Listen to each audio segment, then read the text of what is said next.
Siz tog'ga borishingiz kerak emas. Nimaga biz bormayganmiz? O'chirchakagingni. Kemani adamni ada demagin, tushundingmi?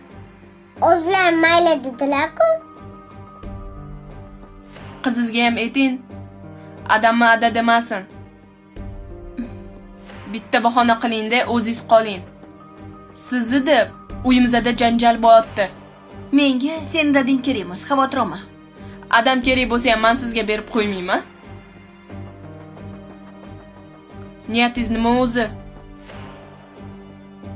Bizani, oilamizni tinchligini buzishmi? Xavotir olma, men unaqa niyatda kelmaganman bu yerga. Majburligimdan ishlayapman bu yerda. Demak, ishingizni bilib qiling.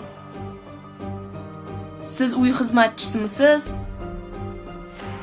Biza bilan tog'da pishirib qo'ygani yo'q. Chiqing-da, bora olmayman deb ayting. Agar siz borsangiz, hozir uyda katta janjal bo'ladi. Men to'polon qilaman. Hech kim keyin bormaydi.